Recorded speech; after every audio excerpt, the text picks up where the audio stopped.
तोता। एक छोटे से गांव में एक बहुत ही गरीब परिवार रहता था। उस परिवार में रामू, उसकी पत्नी सीता और उनका बेटा चिंटू रहते थे। उसी गांव में एक तोता भी रहता था।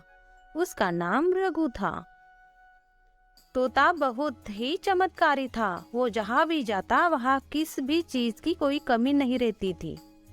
एक दिन रघु उड़ते उड़ते उसी गरीब परिवार के घर में चला गया। रघु बोलने लगा, अरे वाह, मुझे लग रहा अब मुझे यहाँ बहुत ही अच्छा खाना मिलेगा। मैं पेट भर कर खाऊंगा। रघु को एक टेबल पे अमरूद दिखते हैं। अरे वाह, अमरूद! मुझे तो अमरूद बहुत पसंद है। इसे अब मैं पेट भर के खाऊंगा। रघु अमरूद खाने लगता है।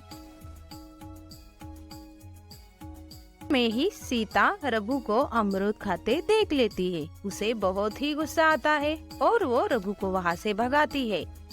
जाओ यहाँ से, पता नहीं कहाँ से यहाँ आते हैं। मैं तो परेशान हुई हूँ। सीता के भगा देने के बाद रघु पेड़ पर चुपचाप बैठ जाता है। कुछ समय बाद उस परिवार के हालात सुधरने लगे। एक दिन रामू और सीता खाना खाते बात कर रहे थे। आजकल हमारे अच्छी तरक्की हो रही है, काम भी अच्छे से चल रहा है। रामू के ऐसा कहने पर, सच बोल रहे हैं आप, भगवान की ऐसी ही कृपा हम पे बनी रहे। चिंटू अपने पिता से बोलता है, पापा पापा मुझे अच्छे खिलौने लेके दो ना, मेरे सारे दोस्तों के पास खिलौने। हाँ बेटा, मैं तुम्हें पक्का खिलौने दे दूंगा। हम सब कितने खुश हैं, मेरे परिवार को किसी की भी नजर न लगे।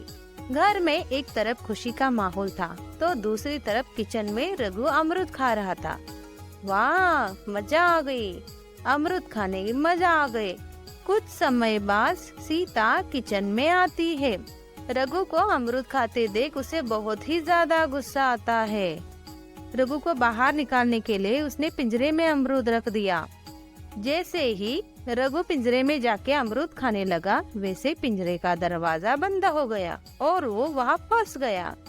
मुझे बाहर निकालो, मैं यहाँ फंस गया हूँ, मुझे कोई बचाओ। दूसरे दिन सीता पिंजरे को उठा के बाहर जाती है और दूर कहीं छोड़ आती है। रघु को घर से बाहर निकलने के बाद रामू के घर के हालात फिर से खराब होने लगे।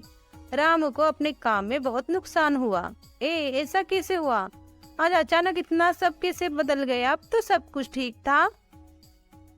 मुझे लगता है भगवान हमसे नाराज है, चिंटू ने कहा।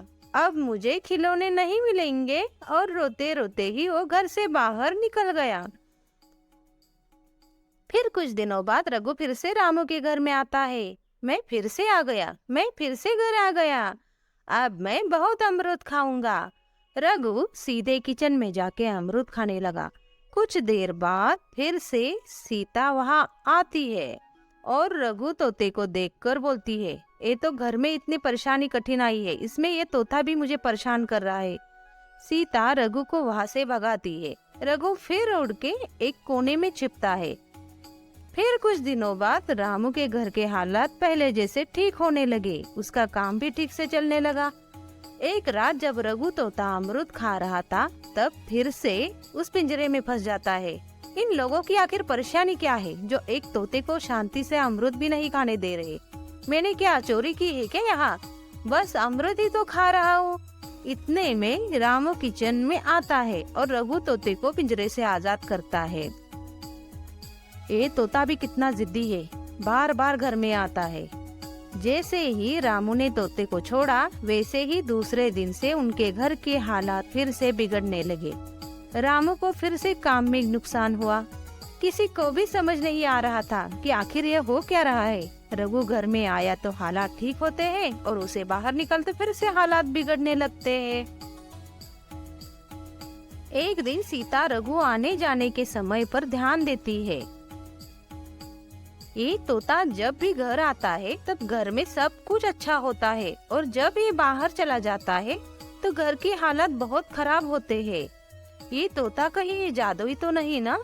अब ये तोता आएगा ना दोबारा तो मैं उसे कहीं भी जाने नहीं दूंगी। सीता रघु की बहुत इंतजार करने लगती है, लेकिन रघु तोता दोबारा कभी उस घर में लौटकर नहीं आता और वो परिवार उसके इंतजार में पछतावा करते बैठते हैं। तो हम इसमें से क्या सीख मिलती है?